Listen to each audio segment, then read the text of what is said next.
दोस्तों, हम सभी जानते हैं कि मारुति 800 ने करीबन 3 दशकों तक भारत की सड़कों पर राज किया था और हिंदुस्तान मोटर्स और प्रीमियर ऑटोमोबाइल्स जैसी कंपनियों को हिलाकर रख दिया था, है ना? आज भी Maruti Suzuki India limited Bharat की सबसे बड़ी ऑटोमोबाइल कंपनी है और भारत में बिकने वाली हर 2 गाड़ियों में से एक गाड़ी मारुति की ही होती है। लेकिन ये सफर वाकई में इतना आसान नहीं था। पॉपुलर फैक्ट्स के इस खास पेशकश में आज हम जानेंगे कि कैसे भारत में स्मॉल कार्स के आइडियाज का जन्म हुआ था और वो कैसे मारुति के रूप में तब्दील हुआ। पूरा वीडियो जरूर देखिएगा, कुछ पुरानी यादें भी ताजा होंगी और मजा भी आएगा। दोस्तों, आजादी के बाद हम भारतीयों का जीवन गरीबी से उबरने लगा था। लोग कड़ी मेहनत करने लगे और अपने जीवन को दिन ब दिन बेहतर बनाने की कोशिश में लगे रहे। अगले कुछ साल ऐसी ही प्रगति करने के बाद 1950 के दशक में फैमिलीज स्टेबल होने लगी और जैसे जैसे लोगों की लाइफस्टाइल में इंप्रूवमेंट होने लगा, लोगों ने पहली साइकिल खरीदना शुरू किया। कंफर्ट जोन एज यूजुअल, और एक कदम और आगे स्कूटर और बाइक पर आ गए। अब अगला लेवल ऑफ कंफर्ट क्या था? कार। डेफिनेटली अब बारी आती है कार्स की, जो सिर्फ रिच क्लास के लिए सस्ती थी और कार खरीदना एक एवरेज मिडिल क्लास पर्सन की पहुंच से बाहर था। इसी बीच 1959 यानी कि 1959 में भारत को सीरियस फॉरेन एक्सचेंज क्राइसिस का सामना करना पड़ा, जो देख नेहरू सरकार ने इंपोर्ट्स पर अपनी निर्भरता कम करने के उपाय खोजना शुरू कर दिए। अब यही वो समय था जब स्वदेशी की थीम शुरू हुई थी। सरकार ने फूड, शेल्टर, क्लोथिंग और ट्रांसपोर्ट जैसी सभी आवश्यक चीजें भारत में ही बनाने के बारे में सोचना शुरू कर दिया और बदले में इंपोर्ट्स में कटौती की, जिसके लिए अप्रैल 1959 में कॉमर्स मिनिस्ट्री के एडिशनल सेक्रेटरी एल.के. झा की लीडरशिप में एक कमेटी की शुरुआत हुई थी। इस प्रोसेस में एल.के. झा ने कम कीमत पर स्मॉल कार्स का सपना देखा, जो हर भारतीय परिवार के लिए सस्ता होना चाहिए। कई इंडियन और फॉरेन मैन्युफैक्चरर्स की ओर से अनेक प्रपोजल्स आने लगे। Baby Hindustan, baby Fiat, DKW, Renault और स्टैंडर्ड्स जैसे लंबे समय से भूले हुए मॉडल के निर्माणों के प्रपोजल्स कमेटी को दिए गए थे। और देखने वाली बात यह है कि कमेटी किसी भी प्रपोजल से इंप्रेस नहीं हुई। इसी कॉन्टेस्ट में प्रीमियर ऑटोमोबाइल्स के चेयरमैन लालचंजी हीराचंद ने झा कमेटी को बताया कि एक नई स्मॉल कार का आइडिया मूर्खतापूर्ण था, बल्कि मौजूदा कार्स के प्रोडक्शन के पैमाने को बढ़ाने पर फोकस करना बेहतर होगा, जो अपने आप में समय के साथ कॉस्ट कम करने की दिशा में एक कदम बढ़ाएगा। लेकिन कमेटी इस आइडिया से भी इंप्रेस नहीं हुई, इसीलिए ये आइडिया लगभग 1 दशक तक कागज पर ही रहा, जब तक कि गवर्नमेंट ने प्राइवेट कंपनियों को छोटी कारों के प्रोडक्शन के लिए लाइसेंस के लिए अप्लाई करने के लिए इनवाइट नहीं किया। टेल्को, जो कि अब टाटा मोटर्स है, उनके साथ 18 एप्लीकेंट्स थे। उनमें से किसी ने भी सरकार को मारुति जितना इंप्रेस नहीं किया। अब सवाल यह है कि मारुति कौन है? ये संजय गांधी की नई कंपनी थी, जो प्रधानमंत्री इंदिरा गांधी का बेटा था, और सरकार ने केवल 2 प्राइवेट कंपनियों को स्मॉल कार के प्रोडक्शन का लाइसेंस दिया था, एक संजय गांधी और दूसरे मद्रास के मदन मोहन राव। लेकिन जब इतने सारे टॉप ब्रांड्स मौजूद थे, तो संजय गांधी को लाइसेंस कैसे मिल सकता था? इसकी गहराई में जाने की जरूरत ही नहीं है। सीधी सी बात है, आखिरकार वो प्रधानमंत्री यानी कि मौजूदा प्रधानमंत्री इंदिरा गांधी के बेटे थे। चलिए अब देखते हैं कि कार मैन्युफैक्चरिंग और पीएम इंदिरा गांधी के बेटे संजय गांधी के बीच क्या कनेक्शन था। तो यंग संजय गांधी एक बहुत ही अग्रेसिव बच्चा था, या यूं कहें कि कुछ लोग उसे इंदिरा गांधी का बिगड़ैल बच्चा कहते थे, जो इस दुनिया में हर चीज में टॉप पर रहना चाहता था। इवेंचुअली वो स्मॉल कार प्रोडक्शन के आइडिया से प्रभावित हुए। 1970 के दशक की शुरुआत में उन्होंने 3 साल तक रोल्स रॉयस के साथ ट्रेनिंग ली और स्मॉल कार्स के प्रोडक्शन पर काम करना शुरू कर दिया। 1970 में संजय गांधी ने 552 सीसी इंजन से संचालित पूरी तरह से 2 डोर मॉडल का प्रपोजल रखा था। अब ये संजय गांधी की स्मॉल कार के सपने में एंट्री और उसे मारुति में तब्दील करने की शुरुआत थी। हालांकि सालों बाद रोल्स रॉयस ने कहा कि उसने इंजीनियरिंग में सिर्फ ऑर्डिनरी नेशनल सर्टिफिकेट लिया था, जो कि काफी माइनर क्वालिफिकेशन है। मगर फिर इंदिरा गांधी 1977 में चुनाव हार गईं और 1978 में एक अदालत ने मारुति को बंद करने का आदेश दे दिया। लेकिन 1980 में इंदिरा गांधी दोबारा पावर में आ गईं, मगर दुर्भाग्य से 23 जून 1980 को एक प्लेन क्रैश में संजय गांधी की मृत्यु हो गई। इंदिरा गांधी के लिए ये वाकई में बहुत बड़ी ट्रेजेडी थी और उन्होंने संजय गांधी के स्वदेशी रूप से स्मॉल कार बनाने के सपने को आगे बढ़ाने का फैसला किया, जिसके लिए भारत सरकार ने 23 फरवरी 1981 को मारुति लिमिटेड को नेशनलाइज बनाया और इसका नाम मारुति उद्योग लिमिटेड रखा गया। साथ ही उन्होंने वी कृष्णमूर्ति और आरसी भार्गवा की लीडरशिप में एक टीम की स्थापना की, जिन्होंने प्रतिवर्ष 1 लाख गाड़ियां बनाने का महत्वाकांक्षी सपना देखा, जबकि बाजार में सिर्फ 35,000 से 40,000 गाड़ियां ही बिकती थी। साथ ही उन्होंने एक्सपर्ट्स की सलाह के आधार पर यह निर्णय लिया कि इसमें विदेशी भागीदारी के साथ विदेशी तकनीक भी होनी चाहिए। हालांकि उन दिनों कारों के बारे में ज्ञान बढ़ाने के लिए कुछ खास रिसोर्सेज अवेलेबल नहीं थे, इसीलिए वो वर्ल्ड कार बुक पढ़ते थे और समझते थे कि दुनिया भर में कौन कौन सी कारें उपलब्ध हैं, और तो और सही साझेदार ढूंढना भी मुश्किल था, क्योंकि उन दिनों भारत में कार उद्योग में कोई भी सरकारी कंपनी की इक्विटी में पैसा लगाने को तैयार ही नहीं था।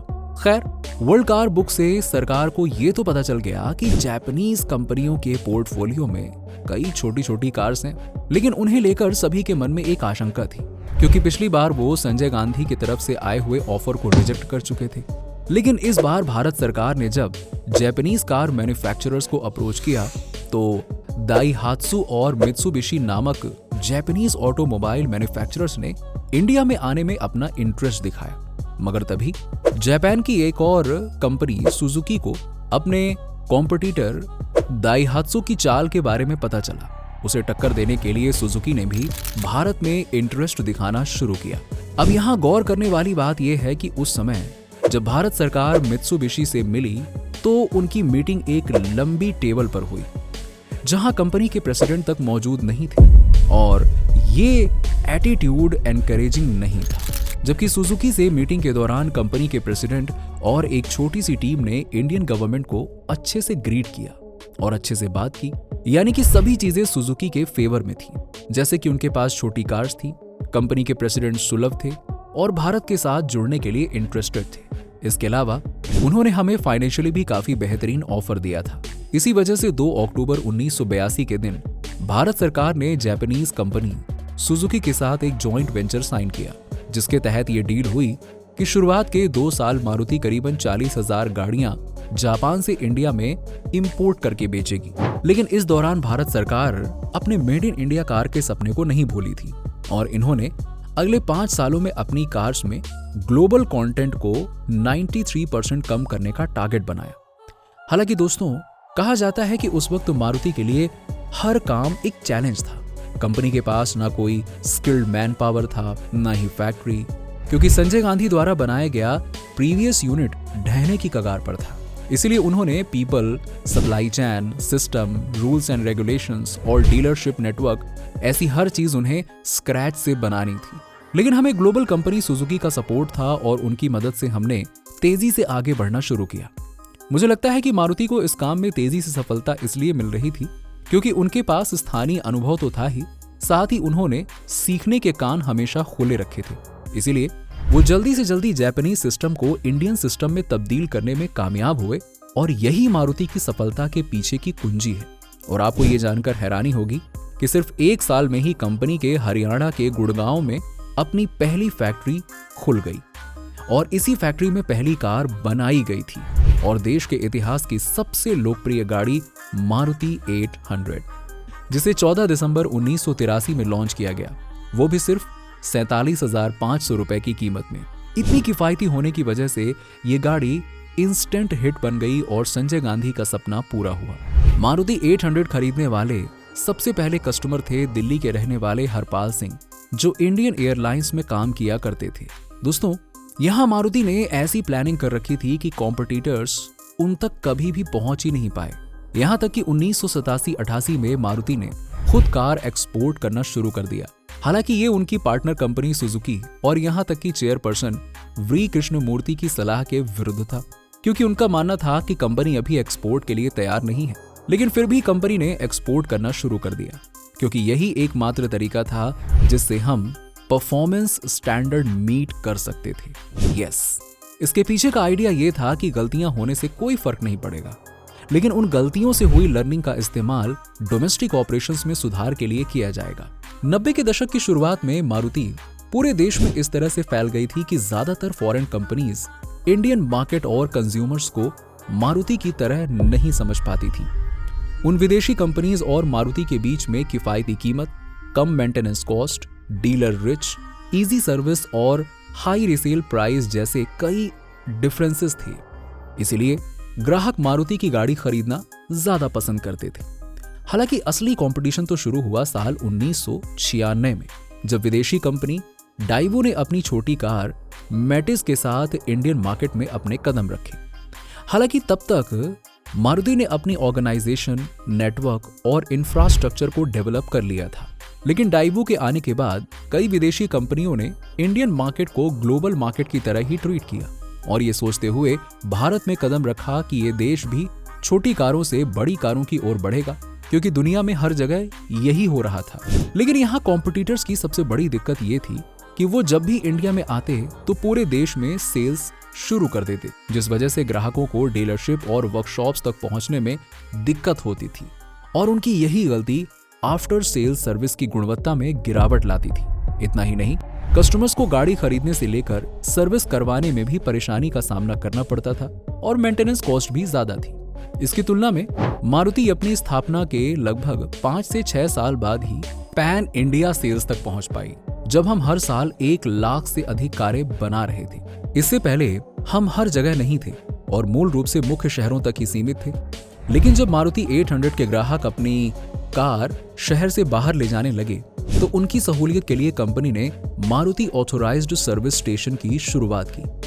लेकिन मारुति ने इसमें काफी समय गंवाया, जिसका सीधा इफेक्ट रिसर्च एंड डेवलपमेंट पर पड़ा। लेकिन सुजुकी और गवर्नमेंट ऑफ इंडिया के बीच का विश्वास अटूट था। इसी वजह से अब इस जॉइंट वेंचर में सुजुकी को ज्यादा कंट्रोल मिला, तो उन्होंने रिसर्च एंड डेवलपमेंट पे ध्यान देना शुरू किया, जिसका मेन फोकस था गाड़ी बनाने की प्रोसेस का ज्यादातर काम जापान की जगह इंडिया में करना। लेकिन इस दौरान जापान में पहले से ही किए गए काम की नकल नहीं की जाएगी। दोनों साझेदारों को सहजीवी तरीके से काम करना होगा और एक दूसरे के प्रयासों को पूरक बनाना होगा। इसीलिए 2012 में मारुति सुजुकी इंडिया द्वारा रोहतक में अपना रिसर्च एंड डेवलपमेंट सेंटर बनाने के बाद सुजुकी अपना R&D बिल्कुल भी एक्सपेंड नहीं कर रही है। और जैसे जैसे हम आगे बढ़ेंगे, मारुति की ज्यादातर कार्स का रिसर्च एंड डेवलपमेंट इंडिया में ही होगा और हम सुजुकी ग्लोबल के लिए रिसर्च एंड डेवलपमेंट का मेन सोर्स बनेंगे। इसी तरह दोस्तों, 10 साल तक असफल प्रयास करने के बावजूद संजय गांधी भारत सरकार को एक ऐसी राह दिखाकर गए जिस पर चलते हुए मारुति और सुजुकी ने मिलकर कुछ ऐसी किफायती छोटी गाड़ियां बनाई जिन्होंने करोड़ों लोगों के जीवन को आसान बनाया। तो दोस्तों, आपको मारुति सुजुकी इंडिया लिमिटेड का ये रोचक इतिहास कैसा लगा और आपकी फेवरेट मारुति की कौन सी कार है? कमेंट सेक्शन में कमेंट करके बताइएगा। और वीडियो अच्छा लगा हो तो इसे लाइक एंड शेयर करें और हमें सपोर्ट कीजिएगा। साथ ही मोटरसाइकिल और गाड़ियों के इतिहास से जुड़े ऐसे ही रोमांचक वीडियोस देखते रहने के लिए हमारे चैनल पॉपुलर फैक्ट्स को सब्सक्राइब करके वो पास वाली घंटी दबा दीजिएगा। चलिए, धन्यवाद।